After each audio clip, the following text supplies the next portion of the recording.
అంటే court presidents ని దాటి జడ్జిమెంట్ ఇవ్వడానికి అవకాశం ఉందండి? డెఫినెట్గా లేదు. అది స్పీకర్ పరిధిలోని అంశం. That is honourable speaker has got the discretion to decide. But Honorable Speaker also would adhere to the previous President customs. So there is no incident, unfortunately. ఇండియాలోనే లేదు. Perhaps in the world. ఇప్పుడు last time PJR గారికి తెలంగాణలో Congress party 26 సీట్లు వచ్చినాయండి. అప్పుడు 296 ఉన్నప్పుడు. అవును. ఎన్టీ రామారావు స్వీప్ చేశారు కదా. అప్పుడు స్టేటస్ రాలా. ఈయనకి 26 వచ్చినాయి, 29 ఉండాలి. అప్పుడు 29 30 ఉండాలి. సో రాలేదు. But he single-handedly handled it. He was there in the assembly. He was there every day. And he used to get time. So ఇటువంటి డిసిడెంట్స్ తీసుకుని ఉండాల్సింది. బట్ ఆయనకి ఇంట్రెస్ట్ లేదు. సో మనం ఎవరేం చేయలేం.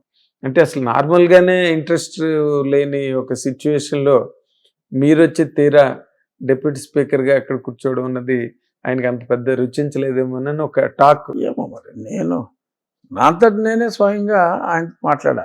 దెబ్బతిన్నప్పటికీ కూడా ఆయనతో స్వయంగా మాట్లాడాను. ఇప్పుడు నేను ఆ స్థానంలో డిప్యూటీ స్పీకర్ స్థానంలో ఉన్నాను కాబట్టి ఎమ్మెల్యేలు అందరినీ కూడా గౌరవించవలసిన బాధ్యత నా మీద ఉంది. ఆయన ఏ పార్టీకి సంబంధించిన వ్యక్తిగతం నా కేసులు అవి ప్యారలల్గా నడుస్తూ ఉంటాయి. బట్ ఒక శాసనసభ్యుడిగా తప్పకుండా జగన్మోహన్ రెడ్డి గారికి గౌరవం ఇవ్వటం జరుగుతుంది తప్ప ఆయన్ని వేరే కించపరిచే విధానమే ఉండదు. మా స్పీకర్ గారైనా నేనైనా ఆయనకి ఒక శాసనసభ్యుడిగా, ఒక పార్టీకి నాయకుడిగా డెఫినెట్గా he will get his due, no doubt. కాకపోతే ఇప్పుడు మీ కేసు ఒకటి రన్ అవుతుంది కదా, అది అసలు ఎంతవరకు వచ్చినట్టు, ఎక్కడ ఆగినట్టు, అసలు ఎక్కడ ఆద్యంతాలు ఏమి తెలియట్లేదు. దీని మీద నాకు కొన్ని పరిమితులు ఉన్నప్పటికీ ఏది మాట్లాడాలి ఏది మాట్లాడకూడదని దీని గురించి అయితే ఇబ్బంది లేదు. నేను ఆ కేసు విషయం అయితే వచ్చింది. ఈరోజు పేపర్లో చూసిన దాని ప్రకారం ఇప్పటికీ 4 కానిస్టేబుల్స్, హెడ్ కానిస్టేబుల్స్ లెవెల్లో వాంగ్మూలాలు 164 స్టేట్మెంట్స్ తీసుకున్నారట. ఇంకా స్లోగా nothing, it appears they are very serious, no doubt. తర్వాత విజయపాల్ గారు బెయిల్ అడిగాడు. అది రేపు item number 6 in supreme court. తనైతే ఏం గుర్తులేమని చెప్తున్నారట.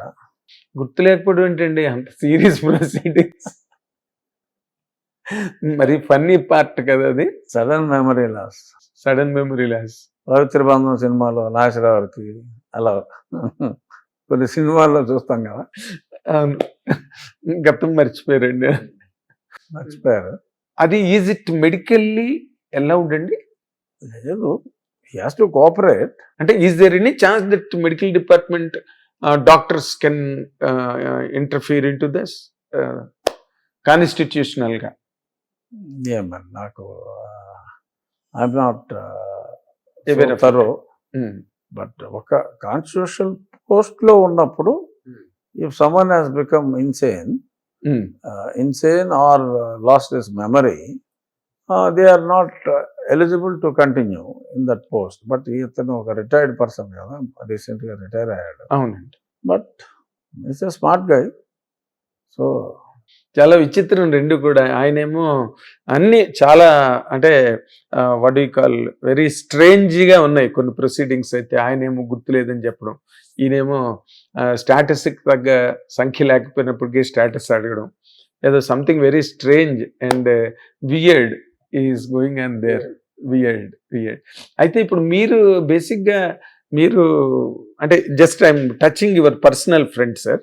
ఇప్పుడు నార్మల్గా మీరు యథేచ్ఛగా విశృంఖలంగా మాట్లాడే వ్యక్తి, ఏ విషయం మీదైనా ఎలాగైనా. అలాగని you have never hurt anybody.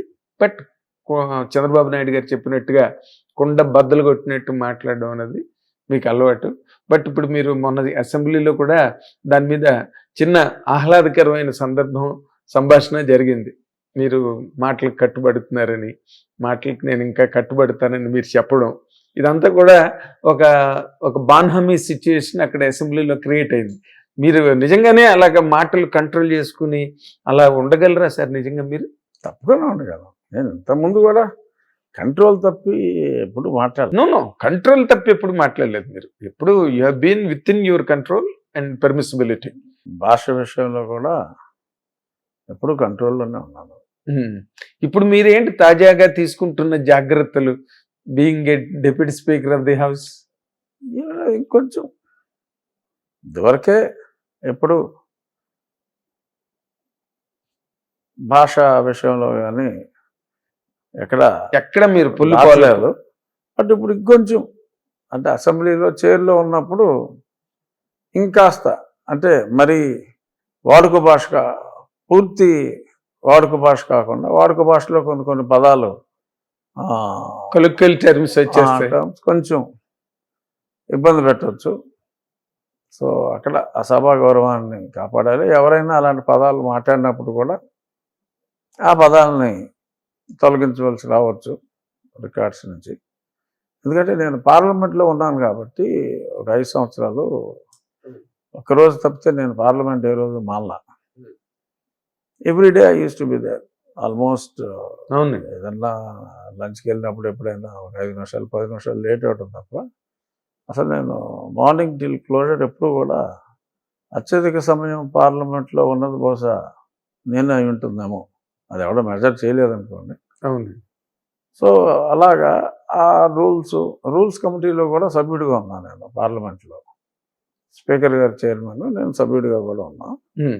So అంచేత కొంచెం కొద్దిమందికి మొదటి సెషన్లో కాస్త ఇబ్బంది పడినట్టుగా అనిపించింది నాకు. ఎందుకంటే ప్రశ్నోత్తరాల సమయానికి 0 అవర్కి పెద్దగా డిఫరెన్స్ లేకపోవటం, ఎవరికి వాళ్ళు తోచిందంతా చెప్పేయటం, 25 నిమిషాల నుంచి 35 నిమిషాలు ఒకే ప్రశ్నకి సమయం తీసుకోవటం. అంటే ప్రశ్నగా కాకుండా ఒక ఉపన్యాస ధోరణిలో వద్దు, సూటిగా ఉండాలి, సూటిగా ఆ ప్రశ్న ఉండాలి. మంత్రి గారి సమాధానం కూడా సూటిగా ఉండాలి. ఆ గంటకి క్వశ్చన్ అవర్ అంటే 1 గంటే. భారతదేశంలో ఎక్కడైనా క్వశ్చన్ అవర్, పార్లమెంట్లో అయినా ఏ అసెంబ్లీలో అయినా గంటే ఉంటుంది. ఏ స్టేట్ అసెంబ్లీలో గంటే క్వశ్చన్ అవర్ అని ఎందుకు అంటున్నారు? క్వశ్చన్ అవర్స్ అని ఎందుకు అంటలా?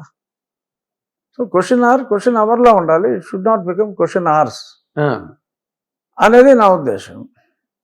సో ఇక్కడ sudden transformation is difficult. So gradually డెఫినెట్గా ఇప్పుడు 0 అవర్లో కూడా డెఫినెట్గా సభ్యులు 2 నిమిషాల్లోనే క్లుప్తంగా బట్ సంక్షిప్తంగా కూడా చెప్తున్నారు. అవునండి. అసలు మామూలుగా point is reaching where it should reach. So వాళ్ళ సమస్య 0 అవర్ అంటే okay, matter of public importance. So ఆ పబ్లిక్ ఇంపార్టెన్స్ గురించి వారి నియోజకవర్గంలో కానీ రాష్ట్రంలో కానీ ఇప్పుడు ఇది జరుగుతుంది. So I want to bring this to the notice of the concern minister through the speaker. So precisely that is what meant. It's that or is meant for that. So దానికి అది కాకుండా ఇంకేదో డిఫరెంట్ డైరెక్షన్లో వెళ్ళినప్పుడు ఆ పాయింట్కి వస్తే బాగుంటుంది. ఈ 0 అవర్ ఉద్దేశం అది అని చెప్పి చెప్తున్నా 1-2 సార్లు. బట్ ఇమీడియట్గా 8 రోజుల్లో నేను సభా నిర్వహణలో ప్రతిరోజు కొన్ని గంటల పాటు ఉన్నా. అవును. సో ఉన్నప్పుడు I tried my best to convince. So ఉద్దేశం ఇది, చట్టం అసెంబ్లీ ప్రొసీడింగ్స్లో రూల్స్లో ఉద్దేశం ఇది. ఆ ఉద్దేశానికి అనుగుణంగా ఉందామని చెప్పి నేను